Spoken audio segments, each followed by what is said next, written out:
Hello बच्चों, good morning. आज कक्षा 9 के छात्र छात्राओं को रसायन विज्ञान में अध्याय 3 परमाणु एवं अणु में स्थिर अनुपात के नियम को पढ़ाना है।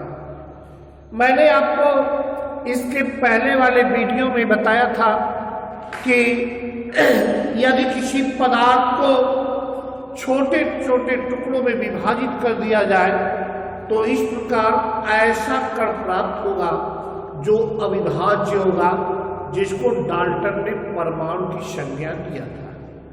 इसी क्रम में डाल्टन के परमाणु की जो संज्ञा दिया था, इसी क्रम में एक वैज्ञानिक था लेवोसिये, जिसने दो नियम का प्रतिपादन या दो नियम दिया था।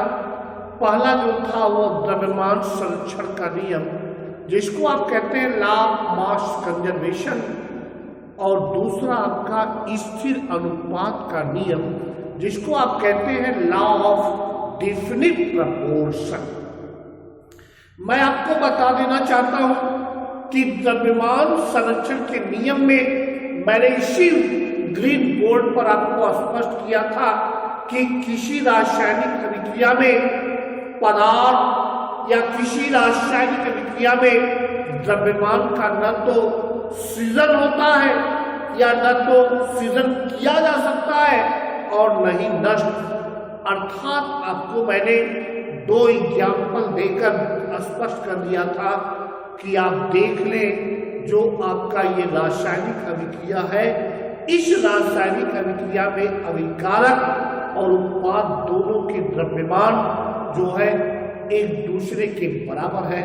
अतः द्रव्यमान जो है आपका न तो उत्पन्न हो सकता है और न ही विनाश हो सकता है, या जिसको आप लोग इस तरह से भी कर सकते हैं, किसी रासायनिक अभिक्रिया में द्रव्य न तो उत्पन्न होता है और न ही नष्ट होता है, यद्यपि इस प्रकरण में इसकी भौतिक अथवा रासायनिक अवस्था परिवर्तित हो जाती है। अर्थात आपको देखने को मिला था एग्जाम्पल से कि अभिकारक और उत्पाद दोनों के द्रव्यमान बराबर है, अतः यह द्रव्यमान संरक्षण के नियम का पालन करता है। इसी क्रम में आज आपको मुझे जो पढ़ाना है वो आपका ये है स्थिर अनुपात का नियम, या जिसको आप लोग कहते हैं law of definite proportion.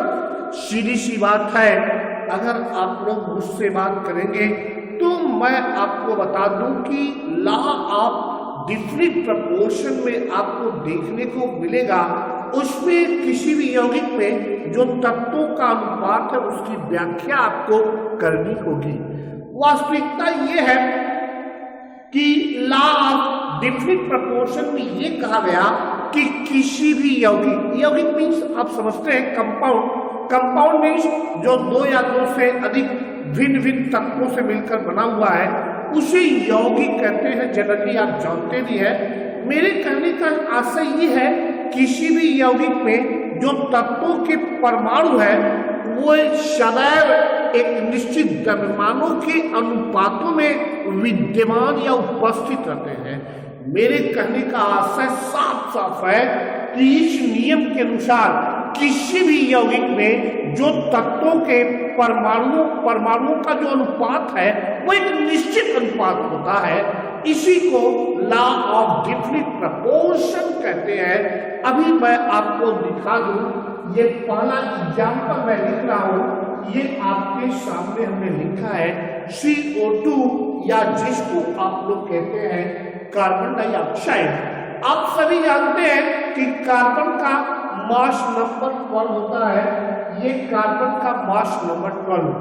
Oxygen का मास नंबर 16 होता है, तो ये आपका 16 × 2 आप इसको कैलकुलेट करेंगे तो 12 × 32 आप इसको चाहें तो काट भी सकते हैं।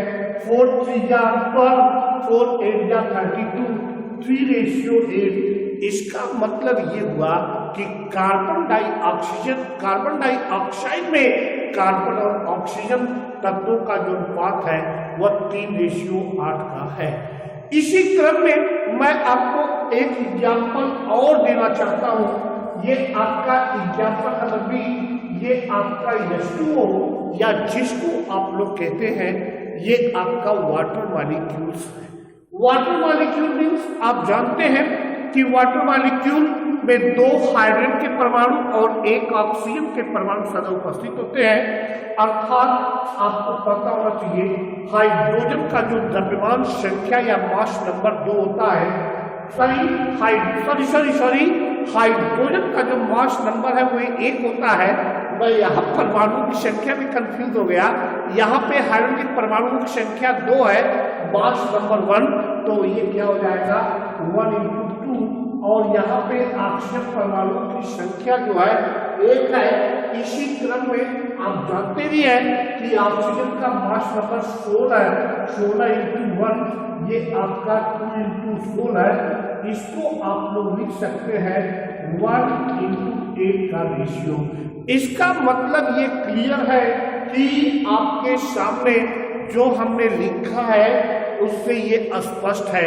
देखिए पहले हमने परमाणु भार या द्रव्यमान संख्या को लिखा है, इसके बाद नंबर ऑफ एटम या नंबर ऑफ परमाणु को लिखा है, और इसी क्रम में मैं आपको बता दूं कि देखिए लॉ ऑफ डिफरेंट प्रपोर्शन या स्थिर अनुपात के नियम का पालन होता है। मैं फिर से कह दूं, स्थिर अनुपात का नियम अभी भी मैंने कहा है किसी भी यौगिक में तत्व के परमाणु सदैव एक निश्चित द्रव्यमानों के अनुपात में विद्यमान या उपस्थित रहते हैं। इसी क्रम में आप इसको ऐसे भी कह सकते हैं किसी भी यौगिक में तत्व के परमाणु का अनुपात निश्चित रहता है, चाहे इन यौगिकों को कहीं से मीन्स किसी भी विधि के द्वारा प्राप्त किया गया हो, लेकिन उनका अनुपात जो रेशियो है वो सर्टेन होगा, उसमें कोई भी उसमें अनसर्टेनिटी नहीं होगी, हमेशा निश्चितता होगी। जैसे मैंने कार्बन डाइऑक्साइड में कार्बन और ऑक्सीजन का अनुपात निकाला 3:8, हाइड्रोजन जल में हाइड्रोजन और ऑक्सीजन का अनुपात निकाला 1:8 या 1:8 का निकाल दिया।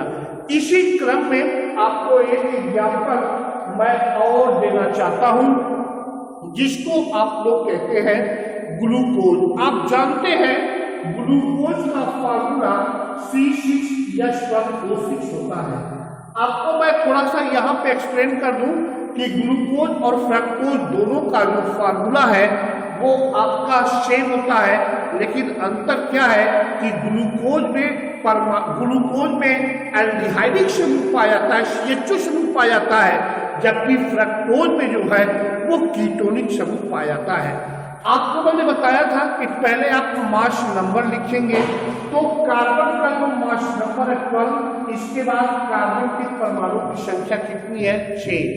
इसी क्रम में आपको मैं स्पष्ट कर दूं कि आपका हाइड्रोजन का मास नंबर या द्रव्यमान संख्या 1 होता है, तो ये आपका 1 × 12 हो जाएगा, और इसी क्रम में ऑक्सीजन का जो है मास नंबर आपको पता होना चाहिए, ऑक्सीजन का मास नंबर 16 होता है, यानी 16 और ऑक्सीजन परमाणु संख्या 6। आप ध्यान से देखें तो ये आपका 12×6 = 72, और ये हो गया 12 और ये हो गया 16×6 = 96। अब इसके बाद आप इसको चाहें तो काट सकते हैं 12 से, 12×6 = 72, 12×12, 12×96। आप सामान्यतः कह सकते हैं कि यहाँ पर जो आपका ग्लूकोज में कार्बन, हाइड्रोजन और ऑक्सीजन है उनके मध्य का अनुपात 6:1:8 का होगा। अर्थात आप देख लें जो हमने लॉ ऑफ डेफिनिट प्रपोर्शन बताया है, या जो स्थिर अनुपात का नियम को मैंने स्पष्ट किया है, वही नियम का पालन हो रहा है। अर्थात आप देखें किसी भी यौगिक में तत्व के परमाणु का अनुपात निश्चित रहता है, और मैंने ये भी कह दिया कि चाहे इन यंत्रों को कहीं से अथवा किसी भी विधि के द्वारा प्राप्त किया गया हो। आप देख लें, ये आपका लॉ ऑफ प्रपोर्शन है। और इसी क्रम में अब आपको अगला हेडिंग मुझे पढ़ाना है परमाणु के प्रतीक, या जिसको आप लोग ये कर लीजिए सिंबल ऑफ एटम।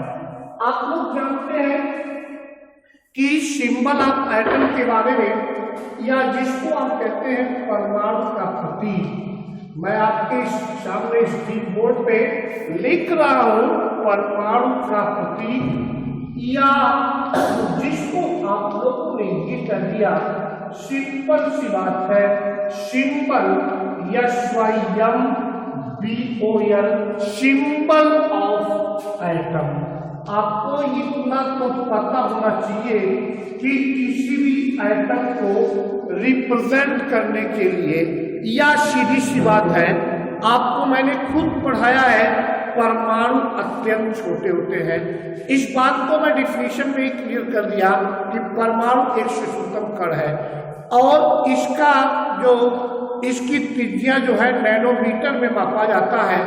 और आपको बता दूं, वैज्ञानिकों ने परमाणु को क्या किया था, परमाणु को स्पष्ट करने के लिए, या सीधी सी बात है, इनका सरलता से प्रयोग करने के लिए इन्हें सिंबल के रूप में या प्रतीक के रूप में प्रदर्शित किया था।